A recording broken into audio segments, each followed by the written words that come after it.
Hello friends, welcome to divine miracles. आइए हम अपनी किताब ईश्वर के साथ बातचीत में आगे बढ़ते हैं। लेखक कहते हैं, क्या आप यह कह रहे हैं संसार में समस्याओं का बोलबाला हमेशा रहेगा? क्या आप यह कह रहे हैं कि दरअसल आप ही चाहते हैं कि यह ऐसा ही चलता रहे? ईश्वर: मैं तो यह कह रहा हूँ कि यह संसार जैसा है वैसा ही है, बिल्कुल उसी तरह कि कोई हिमकंड जैसा होता है वह वैसा ही होता है अपने डिज़ाइन से। इस संसार को तुमने ही ऐसा बनाया है, ठीक वैसे ही तुमने ही अपना जीवन जैसा बनाया है वह वैसा ही तो है। मैं तो वही चाहता हूँ जो तुम चाहते हो। जिस दिन तुम लोग भूख को ख़त्म कर देना चाहोगे फिर कोई भूखा नहीं रहेगा। मैंने तुम्हें वे तमाम संसाधन दिए हैं जिनसे तुम ऐसा कर सकते हो। ऐसा करने के मैंने तुम्हें सभी साधन भी दिए हैं, तब भी तुमने कुछ नहीं किया है। ऐसा नहीं है कि तुम यह कर नहीं सकते। यह संसार पूरे संसार की भूख मिटा सकता है, लेकिन तुम लोगों ने कभी ऐसा चाहा ही नहीं। तुम दावा करते हो कि ऐसे अनेक कारण हैं जिनके चलते लगभग 40,000 लोग रोजाना भूख से मरते हैं। ये कारण कोई औचित्यपूर्ण कारण नहीं है। हालांकि तुम कहते हो कि हर रोज 40,000 लोगों को भूखों मर जाने से रोकने के लिए तुम कुछ नहीं कर सकते। फिर भी हर रोज तुम्हारी इस दुनिया में 50,000 नए मुंह आ जाते हैं और इसे तुम प्रेम कहते हो। इसे तुम ईश्वर की योजना कहते हो। यह एक ऐसी योजना है जो तर्क व औचित्य से परे है और जिसमें करुणा तो नाम मात्र को भी नहीं है।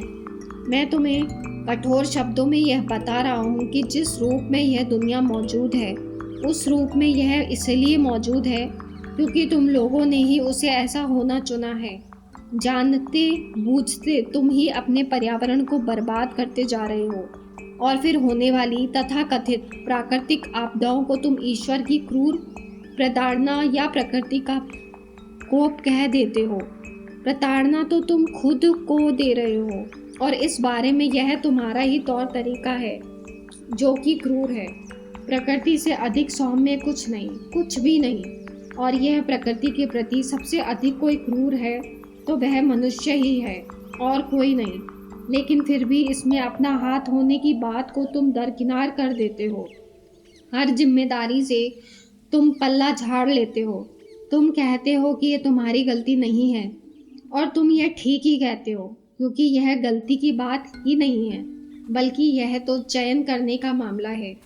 अपने वर्षा वनों को विनष्ट ना करना तुम कल ही चुन सकते हो।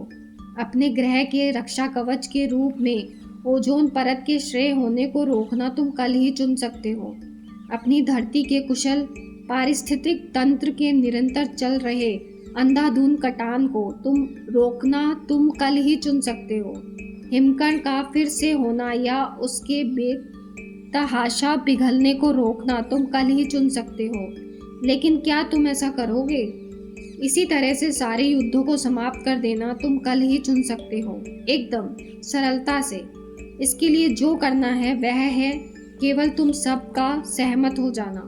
लेकिन अगर किसी बात पर तुम सब सहमत ही नहीं होते हो, जैसे सीधी सी इस बुनियादी बात पर कि एक दूसरे को मारना काटना बंद कर दिया जाए, तो फिर मुट्ठी भींच कर तुम ऊपर वाले से यह प्रार्थना कैसे कर सकते हो कि वह तुम्हारा जीवन सुव्यवस्थित कर दे? जो काम तुम अपने लिए स्वयं नहीं करोगे वह काम मैं तुम्हारे लिए बिल्कुल नहीं करूँगा। यह विधि का विधान भी है और ईश्वरीय संदेश भी। यह संसार आज जिस दशा में है, यह इस दशा में यह तुम्हारे ही कारण है और जो कुछ करने का या ना करने का चयन तुमने किया है उस कारण से है। निर्णय न लेना भी तो एक निर्णय ही होता है।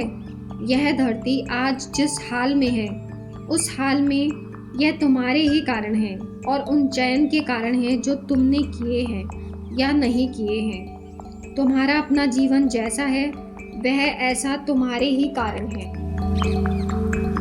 और उन चयन के कारण है जो तुमने किए हैं या नहीं किए हैं। लेखक: लेकिन लोग ऐसा कहते हैं कि उस ट्रक से टकराना तो मैंने नहीं चुना था, कि मैंने तो नहीं चुना था कि वह लुटेरा पीछे से मुझ पर वार करे, और ना ही यह कि वह सनकी मेरा बलात्कार करे। दुनिया में ज़्यादातर लोग तो कुछ ऐसा ही कहेंगे। ईश्वर, जिन हालात ने लुटेरों में लूटने की इच्छा जगाई या आवश्यकता पैदा की, उन हालात की जड़ में तुम ही तो हो। तुम ही ने वह मानसिकता पैदा की है जिसमें कि बलात्कार होते हैं। जब तुम खुद में यह कारण देख लोगे जिसके चलते तुम अपराध करना शुरू करते हो, तो इस दशा के सुधरने का सोता भी वहीं से फूटेगा। तुम्हारे बीच जो लोग भूखे हैं उन्हें खाना खिलाओ, जो गरीब हैं उन्हें ऊपर उठाओ, जो कम सौभाग्यशाली हैं उन्हें कुछ करने का अवसर दो। ऐसे पूर्वाग्रह को खत्म करो जो समुदायों को दबाता है, उनमें आक्रोश पैदा करता है और उनके आने वाले कल की बेहतरी का कोई वादा भी नहीं करता है। यौन आवेग के बारे में अपने बेकार के प्रतिबंधों को दूर करो, बल्कि दूसरों को इसकी वास्तविकता, अद्भुतता को समझने और इसे सही दिशा में ले जाने में मदद करो। इन कामों को करो और फिर तुम लूटपाट और बलात्कार का हमेशा के लिए खात्मा करने के रास्ते पर चल पड़ोगे। यहाँ तक तथाकथित दुर्घटना की बात है, जैसे किसी मोड़ पर सामने से ट्रक का आ जाना या कहीं ऊपर से किसी पर ईंट का गिर जाना। उनमें से हर घटना को किसी विशाल चित्र का एक छोटा सा भाग मानना चाहिए। तुम यहाँ अपनी खुद की मुक्ति का कार्य करने के लिए आए हो, लेकिन मुक्ति का अर्थ खुद को शैतान के फंदों से बचाना मात्र नहीं है। दरअसल शैतान जैसी कोई चीज है ही नहीं और ना ही नरक का कोई वजूद है, लेकिन इनका अस्तित्व मान कर ही तो तुम खुद को अज्ञानता के दोष से बचा रहे होते हो। इस जंग में तुम हार नहीं सकते, विफल नहीं हो सकते, इसलिए यह कोई जंग ही नहीं है, यह तो एक प्रक्रिया है। लेकिन अगर तुम इसे इस तरह नहीं देखोगे तो तुम्हें यह एक लगातार चलने वाली जंग ही नजर आएगी।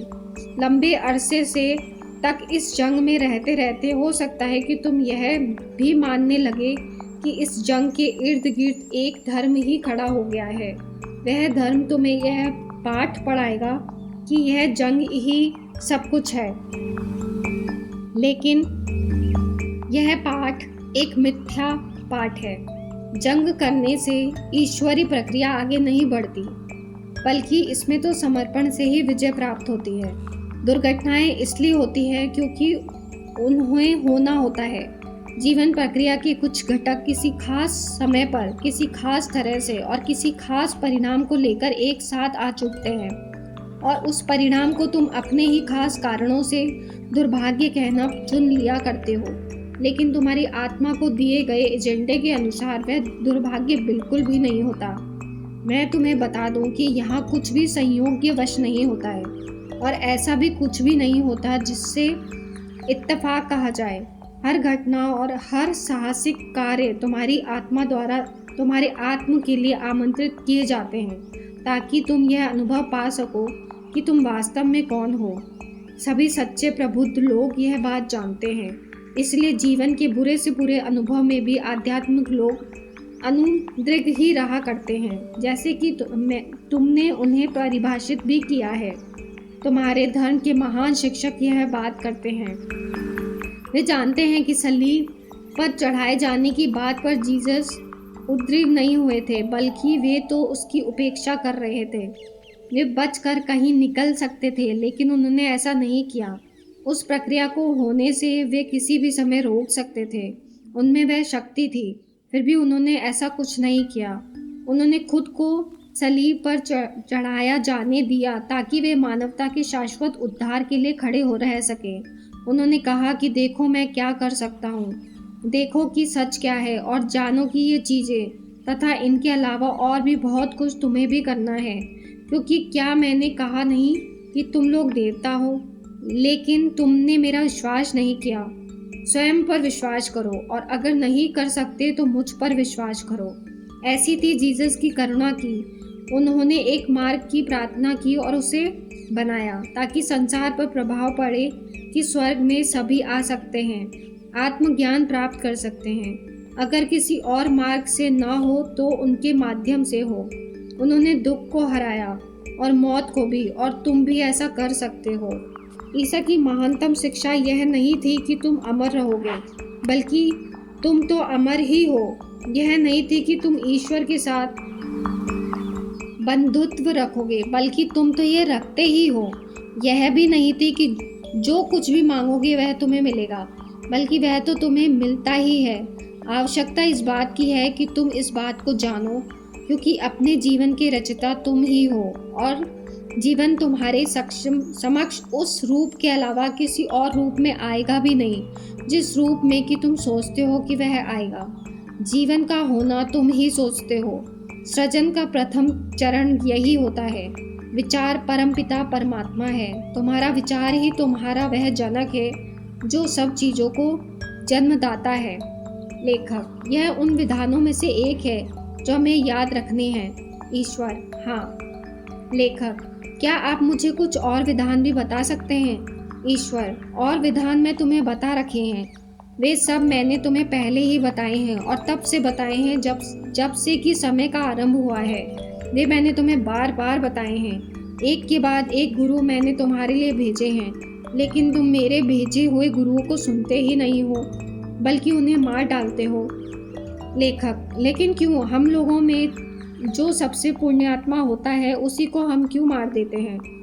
उन्हें हम मारें या उनका अपमान करें, एक ही बात है। क्यों? ईश्वर, क्योंकि वे तुम्हारे हर उस विचार के विरुद्ध खड़े होते हैं जो मुझे नकारता है, और अगर तुम मुझे नकारते हो तो समझो कि तुम खुद को ही नकार रहे हो। फ्रेंड्स, आज इतना ही। Thank you, thank you, thank you.